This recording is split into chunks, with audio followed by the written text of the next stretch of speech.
Sa ngalan ng Ama, ng Anak at Espiritu Santo. Amen. Tayo ngayon ay nasa ika-6 na linggo ng muling pagkabuhay ng ating Panginoon. At dito sinasabi niya na manatili tayo sa kanyang pag-ibig sapagkat iniibig niya tayo katulad ng pagmamahal ng Diyos Ama sa Kanya. Sumayin niyo ang Panginoon. At sumayin niyo rin. Ang pagbasa sa Banal na Ebanghelyo ayon kay Juan. Luwalhati sa iyo, Panginoon. Nang panahon yun, winika ni Jesus sa kanyang mga alagad, kung paano iniibig ako ng Ama, gayon din naman, iniibig ko kayo. Manatili kayo sa aking pag-ibig. Kung tinutupad ninyo ang aking mga utos, mananatili kayo sa aking pag-ibig. Tulad ko, tinutupad ko ang mga utos ng aking Ama, at ako'y nananatili sa kanyang pag-ibig. Sinasabi ko sa inyo ang mga bagay na ito upang makahati kayo sa kagalakan ko at malubos ang inyong kagalakan. Ito ang aking utos. Mag-ibigan kayo gaya ng pag-ibig ko sa inyo. Walang pag-ibig na higit pa sa pag-ibig ng isang tao na nag-aalay ng kanyang buhay para sa kanyang mga kaibigan. Kayo mga kaibigan ko, kung tinutupad ninyo ang mga utos ko, hindi ko na kayo inaaring alipin, sapagkat hindi alam ng alipin ang ginagawa ng kanyang Panginoon. Sa halip, inaari ko kayong mga kaibigan, sapagkat sinasabi ko sa inyo ang lahat ng narinig ko sa aking Ama. Hindi kayo ang pumili sa akin, ako ang pumili sa inyo at humirang upang kayo humayo at mamunga at manatili ang inyong bunga. Sa gayon, ang anumang hingin ninyo sa Ama sa aking pangalan ay pagkakaloob sa inyo. Ito ang iniutos ko sa inyo, mag-ibigan kayo. Ang salita ng Diyos. Purihin ka, O Kristo. Minamahal ko mga kapatid sa pananampalataya, bago ako magmisa minsan, ay may lumapit sa akin isang ama ng tahanan. At para bang ang mukha niya ay problemado. Kako, anong nangyari? Ang sabi niya, Father, ang asawa ko ay mas grabe pa sa Diyos. Kako, anong mas grabe sa Diyos?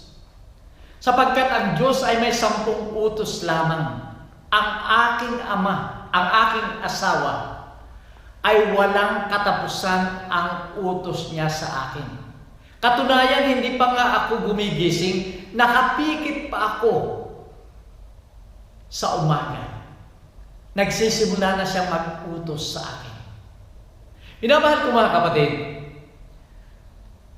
pasimula sa ating paggising, hanggang sa ating pagtulog, nakakarinig tayo ng iba't ibang utos na nanggagaling sa ating kapwa.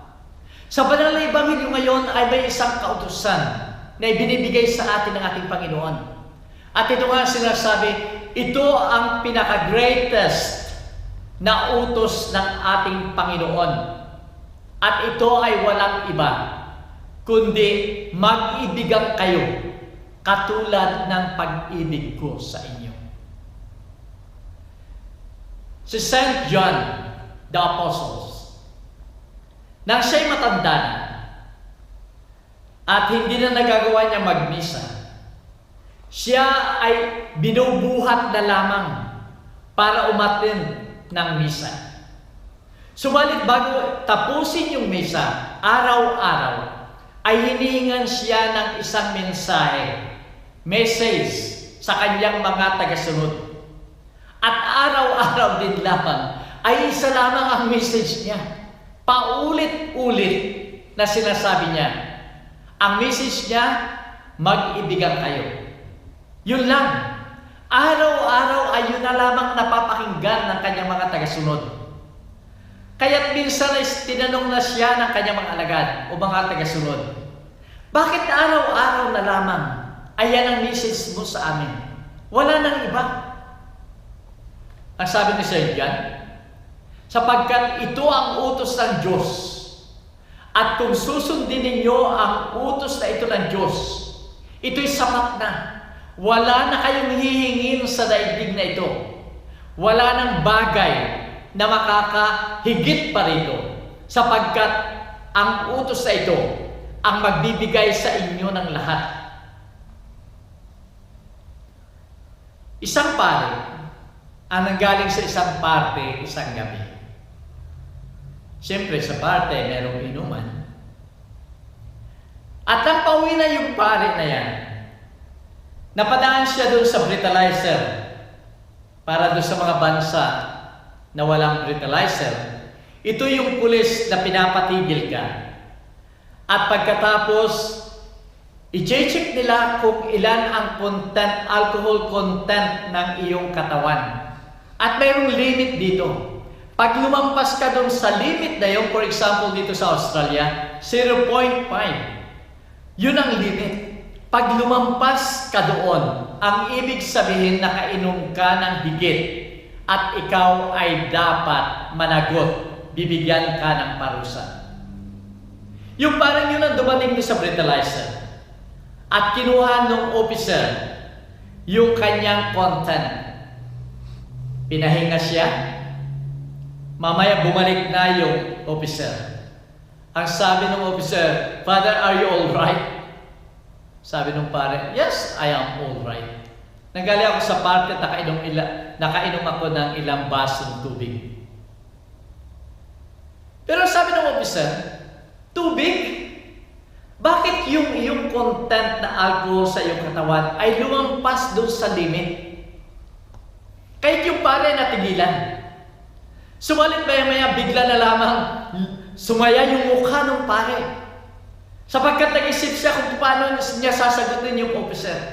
At may naisip siya. At nung siya ay ngumiti na at halos siya ay natutuwa, ang sabi niya, "Oh my God! Nagawa na naman ng ating Panginoon. Gumawa na naman siya ng himala. From water to wine." Gumawa siya ng himala. Minamahal ko mga kapatid, sa lahat ng bagay na nangyayari sa atin, sa mundo, ay nais natin ng himala. Katulad ng pare na yon, na hindi naman himala, ay akala niya ay himala na, upang lamang siya makalibre doon sa officer na yon. Sa maraming problema sa daigdig na ito, one time sinasabi sa akin ng isang tao, "Father, kung ang problema ng daigdig na ito ay gutom, bakit hindi gumawa ang ating Panginoon ng himala? Katulad ng ginawa ng himala doon sa Biblia na nagpakain siya ng 5,000 mga tao. Bakit hindi gumawa ng himala ang ating Panginoon para walang nagugutom na tao sa daigdig na ito?" Hindi lamang sa gutom, kundi sa daming himala na nangyayari o maraming pangyayari sa daigdig na ito ngayon. Digmaan sa dalawang parte ng daigdig.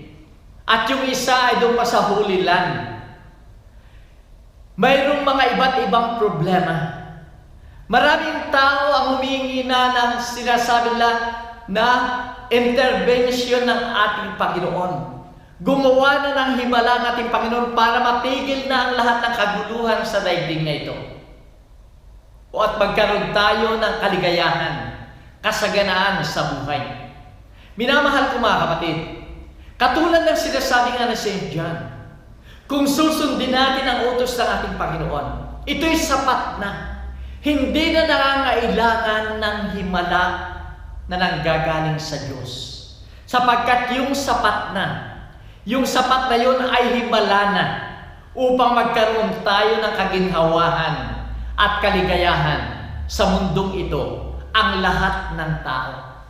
Kung titignan natin, minamahal ko mga kapatid, yung malalaking bagay, yung mga imposibleng bagay na nangyayari, ay ito'y dahil dun sa pagsunod sa kautusan ng ating Panginoon na sinasabi ni St. John na sapat na. Pagmamahal ang simula ng himala.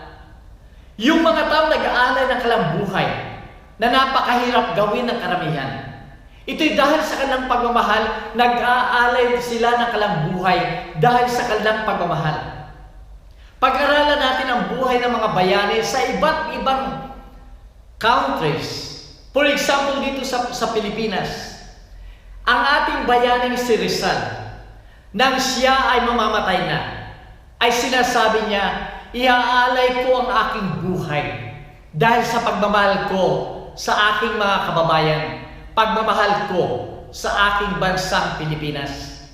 Ninoy Aquino halimbawa, ang sinasabi niya, ang buhay ko ay sapat nang ialay upang magkaroon ng demokrasyang muli ang ating bansang Pilipinas sapagkat mahal ko ang aking mga kababayang Pilipino.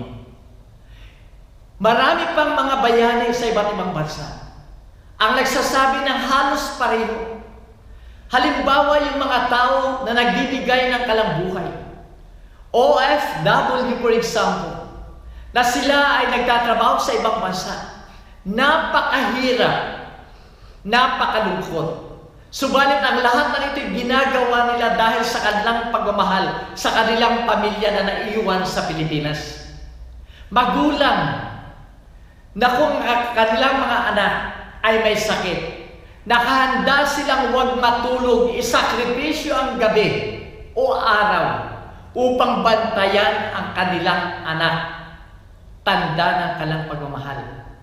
Minamahal kong mga kapatid, ang dami pang mga bagay, ang dami mga pangyayari na maaari natin sambitin na ito, ang lahat ng ito ay dahil sa pagmamahal at kasalalay silang ialay ang kanilang buhay, ang kanilang gawain para sa kanilang pagmamahal. Halimbawa, yung mga digmaan.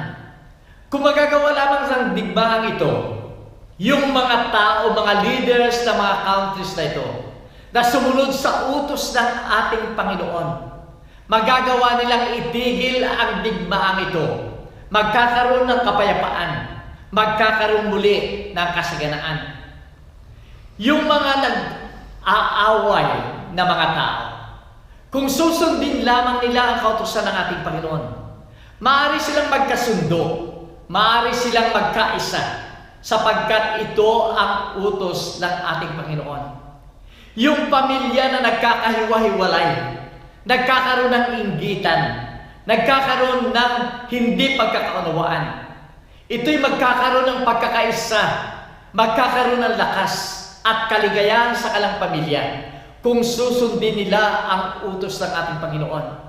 Yung mga bansang naghihirap, dahil kung minsan ay maraming mga korupsyon na nangyayari.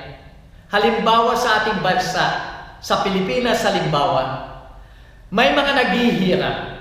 Kung magagawa lamang ng mga leaders, ay alisin yung mga korupsyon na yon. Alisin yung masamang gawain sa kanilang paglilingkod sa kapwa. Magkakaroon ng tunay na pagkakaisa, magkakaroon ng tunay na kasaganaan. At ang lahat ng ito, minamahal ko mga kapatid, ay dahil sa pagsunod sa utos ng ating Panginoon ng pagmamahal, ng pag-ibig sa kapwa.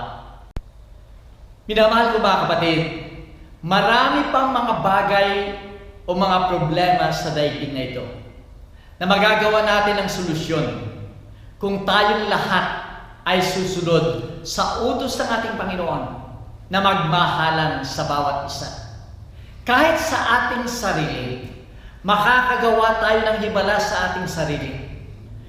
Kung tayo, dahil sa ating pagmamahal, sa ating pamilya unahin natin, kung yung masasama nating ugali ay babaguhin natin, tanda ng pagsunod sa utos ng ating Panginoon ng pagmamahal, magkakaroon ng isang masaya sa ating pamilya, isang masagana at nagkakaisang pamilya.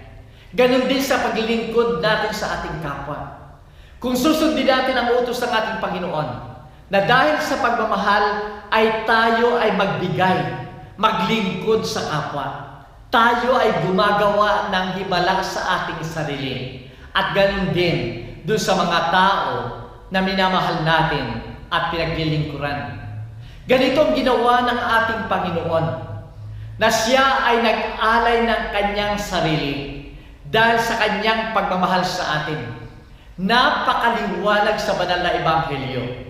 Minamahal ako ng aking Ama, kaya't ang pagmamahal na ito ay iniaalay ko rin sa inyo. At ganon din ang Ama, nang ipadala niya ang kanyang bugtong na anak sa atin. Sinasabi niya, minamahal ko ang daigdig, at dahil dito, ibinibigay ko, ipinapadala ko ang sarili kong anak upang iligtas ang daigdig. Minamahal ko mga kapatid, tayong lahat ay naghahangad ng kasaganaan. Subalit ito ay hindi natin makukuha sa himala ng ating Panginoon.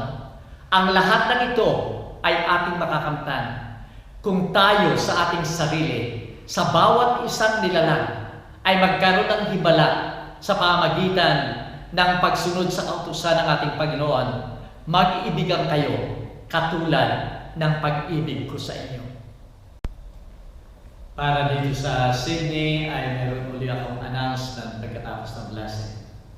Sumayin niyo ang Panginoon. At sumayin niyo rin. Minamahal ko mga kapatid, marami tayong kakayahan, subalit ang napakalaking kakayahan na may ibibigay natin sa ating sarili at sa ating kapwa sa buong mundo ay ang pagmamahal. Mag-ibigan tayo katulad ng pag-ibig ng Diyos sa atin. At ito ay pagpalain kayo ng makapangyarihan Diyos, Ama, Anak, at Espiritu Santo. Amen. Humayo tayo